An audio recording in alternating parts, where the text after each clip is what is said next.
وسلم۔ 12واں سپارہ سورہ ہود کی آیت نمبر 45 اور 46 اللہ رب العزت کا فرمان عالی شان ہے۔ وَنَادَى نُوحٌ رَبَّهُ، اور نوح نے اپنے رب کو پکارا۔ فقال، عرض کی، ربی، اے میرے رب، ان ابنی من اہلی، میرا بیٹا بھی تو میرا گھر والا ہے، وَإِنَّ وَعْدَكَ الْحَقُّ، اور بے شک تیرا وعدہ سچا ہے، وَأَنْتَ أَحْكَمُ الْحَاكِمِينَ، اور تو سب سے بڑھ کر حکم والا۔ جب حضرت نوح علیہ السلام اور ان کے بیٹے کنعان کے درمیان لہر حائل ہوئی تو آپ علیہ السلام نے اس کی نجات طلب کرتے ہوئے اللہ تعالیٰ سے دعا کی، اے میرے رب عز و جل، میرا بیٹا بھی تو میرے گھر والوں میں سے ہے، اور تو نے مجھ سے میری اور میرے گھر والوں کی نجات کا وعدہ فرمایا ہے۔ بے شک تیرا وعدہ سچا ہے، اور اس وعدے کے پورے ہونے میں کوئی شک نہیں۔ بے شک تو سب حاکموں سے بڑھ کر جاننے والا اور سب سے زیادہ عدل فرمانے والا۔ شیخ ابو منصور ماتوریدی رحمۃ اللہ تعالی علیہ نے فرمایا کہ حضرت نوح علیہ السلام کا بیٹا کنعان منافق تھا، اور آپ کے سامنے اپنے آپ کو مومن ظاہر کرتا تھا۔ اگر وہ اپنا کفر ظاہر کر دیتا تو آپ علیہ السلام اللہ تعالیٰ سے اس کی نجات کی دعا نہ کرتے۔ قال، فرمایا، یا نوح، اے نوح، انہو لیس من اہلک، وہ تیرے گھر والوں میں نہیں، انہو عمل غیر صالح، بے شک اس کے کام بڑے نالائق ہیں، فلا تسألنی ما لیس لک بہ علم، تو مجھ سے وہ بات نہ مانگ جس کا تجھے علم نہیں، انی اعظک ان تکون من الجاہلین، میں تجھے نصیحت فرماتا ہوں کہ نادان نہ بن۔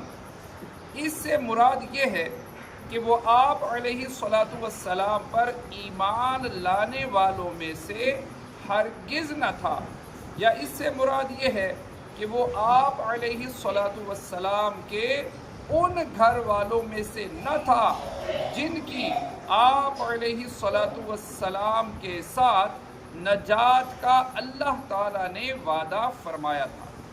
اس آیت سے ثابت ہوا کہ نجات کے لیے صرف نسبی قرابت کا اعتبار نہیں، بلکہ اس کے لیے ایمان شرط ہے۔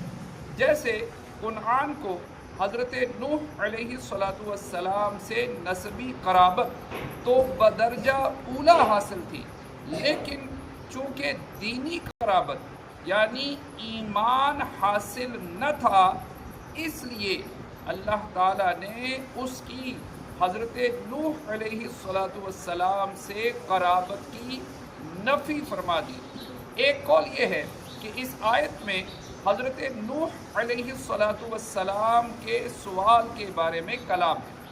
اس صورت میں آیت کا معنی یہ ہوگا کہ اللہ تعالیٰ نے حضرت نوح علیہ السلام سے فرمایا، اے نوح علیہ السلام، آپ نے جو سوال کیا وہ قبول نہیں کیا جائے گا، کیونکہ اللہ تعالیٰ صرف مسلمانوں کے حق میں شفاعت قبول فرماتا ہے۔ لہٰذا آپ علیہ الصلاۃ والسلام کا اپنے بیٹے کی نجات کا سوال کرنا درست نہیں۔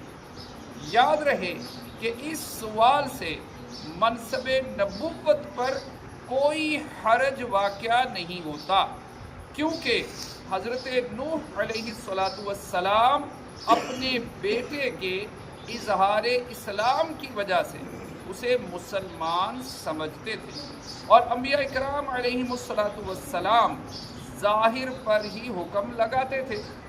دوسرا قول یہ ہے کہ اس آیت میں حضرت نوح علیہ السلام کے بیٹے کے بارے میں کلام ہے۔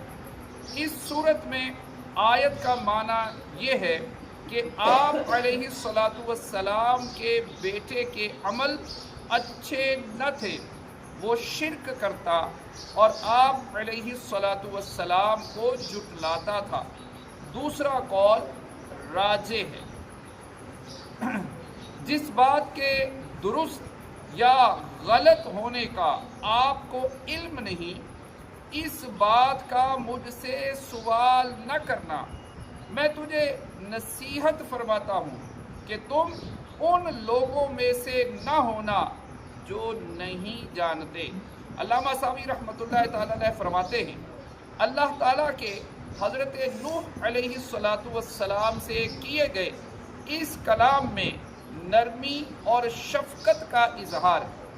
گویا کہ اللہ تعالیٰ نے حضرت نوح علیہ السلام سے ارشاد فرمایا، اے پیارے نوح علیہ السلام، آپ کا مقام بہت بلند ہے، اس لیے آپ کی شان کے لائق یہ بات ہے کہ آپ علیہ السلام صرف اسی کی نجات کا مطالبہ اور شفاعت فرمائیں جن کے بارے میں نجات کی امید ہے۔ وہ لوگ جن کے بارے میں آپ نہیں جانتے، ان کے بارے میں شفاعت قبول کی جائے گی یا نہیں، تو ان کی نجات کے بارے میں آپ کا سوال کرنا آپ کے مقام و مرتبہ کے لائق نہیں۔ صلو علی الحبیب صلی اللہ علیہ وسلم۔